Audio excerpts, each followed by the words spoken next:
안녕하십니까. 성남 재개발 전문 부동산 119입니다.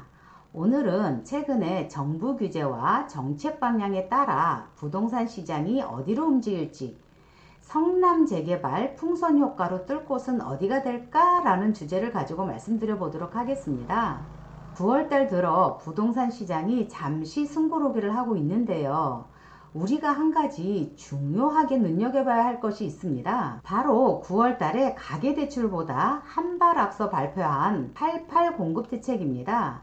88 대책에서 우리가 놓치고 있는 중요한 상황이 대출 규제랑 맞물려서 성남 재개발 시장에 어떤 지각 변동을 가져올지 저의 의견을 나눠보도록 하겠습니다. 이번 88 대책은 한마디로 부동산 가격 상승 원인이 주택 공급 부족이라고 판단한 정부의 중장기 주택 공급 대책이었다고 보시면 됩니다. 그 중에서 비아파트 시장 기반 정상화 방안으로 이번에 빌라나 단독주택의 거래 활성화를 목적으로 청약 기준 완화라는 당근책을 선보였는데요. 수도권 기준으로 기존에는 면적 60제곱미터 이하, 공시가격 1억 6천 이하만 청약시 무주택자로 인정됐던 비아파트 범위를 확대해서 면적 85제곱미터 이하, 공시가격 무려 5억 이하인 경우 청약시 무주택자로 인정해준다는 겁니다. 수도권에서 공시가격 5억 이하이면 공시가율이 약 50% 계산했을 때 실거래 가격이 10억 정도 되는 것이고, 이렇게 되면 범위가 굉장히 넓어지는 겁니다.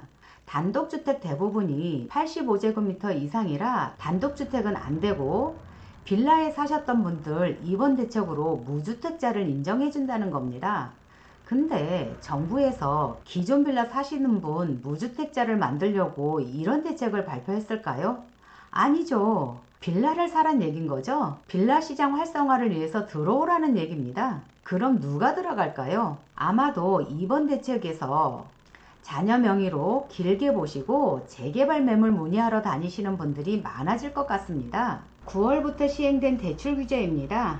바로 직전 영상에서 스트레스 DSR 2단계 시행과 관련해서 올려드렸었는데요. 안 보신 분들 앞전 영상이나 위에 카드를 올려놨으니 참조하시면 되고요. 결론이 뭐였죠?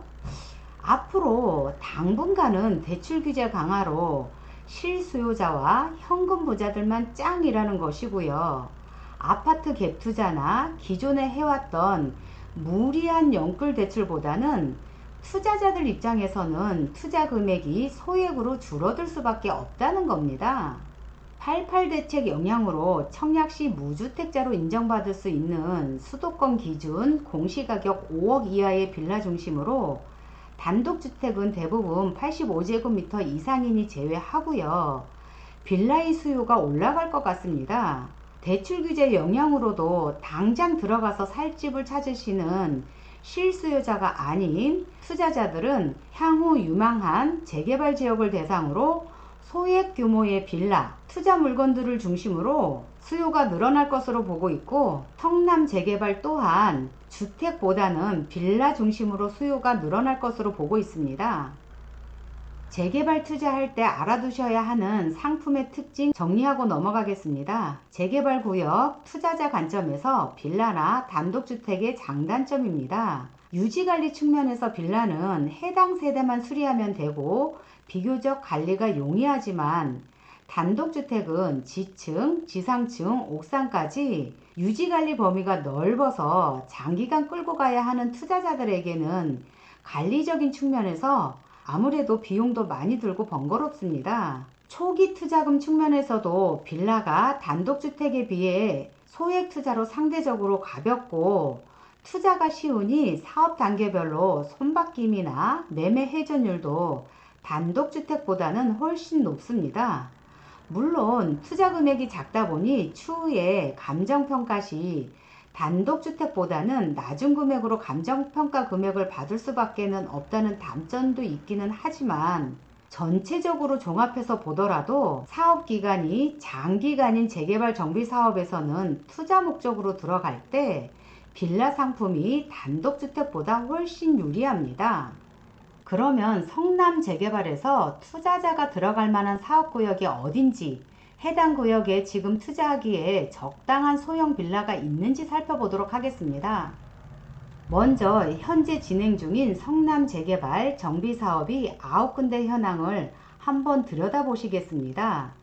도시정비 사업을 총 10단계로 구분해 봤을 때 산성구역은 올해 5월, 도안중 1구역은 지난달 9월에 분양을 완료했고, 철거 95% 진행 중인 상대원 2구역, 2023년 9월에 조합 설립 인가가 난 도안중 2구역, 사업 시행 인가를 앞둔 수진 1 신흥 1구역, 구역 지정이 된 태평 3구역 신흥 3구역, 기본계획 수립 단계인 상대원 3구역이 있습니다. 이 중에서 관리처분을 기준으로 투자하기에 좋은 매물들 6군데 구역을 보시면 되고, 관리처분 이후인 세 구역은 실수요자 중심의 투자처로 보시면 될 것 같습니다. 지도로 위치들을 한번 보고 가시겠습니다. 정비구역 전 기본계획까지만 온 상대원 3구역 위치가 여기고요. 정비구역으로 지정된 신흥 3구역, 태평 3구역이 여기고, 사업시행 인가까지 접수는 했지만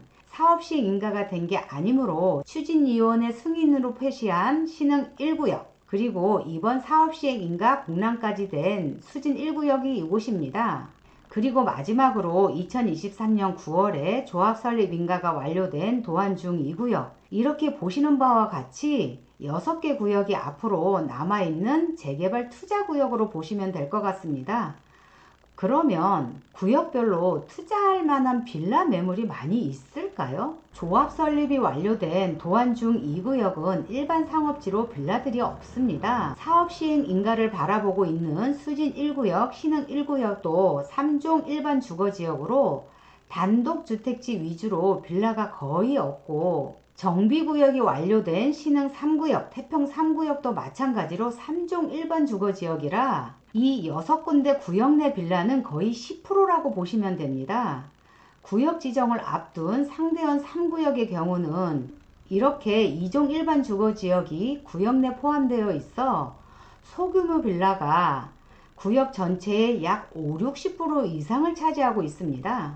정리해서 말씀드리면 지도에서 보시는 바와 같이 앞으로 천지개벽할 성남 재개발 시장에서 실제로 투자자들이 들어갈 만한 6개 정비구역 중에 소규모 빌라 매물을 찾을 수 있는 사업지는 상대원 3구역이 유일하다 하겠습니다. 오늘의 영상을 다시 한번 정리하고 넘어가겠습니다. 88 공급 대책에서 정부가 빌라나 단독주택에 대한 청약 시 무주택자로 인정 범위를 넓혀주면서 수도권 빌라에 대한 수요가 열려 있다. 두 번째로 9월부터 시작된 대출 규제로 당분간은 부동산 시장 숨고르기 후 행보할 것 같지만 무리한 대출이 아닌 본인 투자 여력 내에서 소액 투자, 예를 들면 증여 목적이나 자녀 명의로 수도권 재개발 빌라 투자 등이 수요들은 꾸준히 증가할 것 같다. 그리고 마지막으로 입지 깡패 성남 재개발 시장이 남아있는 6개 정비구역 중에 소액 투자로 가능한 빌라 매물은 상대원 3구역 한 곳뿐이다. 이렇게 정리되겠습니다. 상대원 3구역이 아직 기본계획밖에 수립이 안 돼 있고 정비구역 지정이 안 돼 있는데 지금 들어가면 위험한 거 아니야? 아니면 남들 들어가기 전에 먼저 들어가는 게 기회가 되지 않을까 하시는 분 계시죠. 그래서 공부가 필요한 겁니다.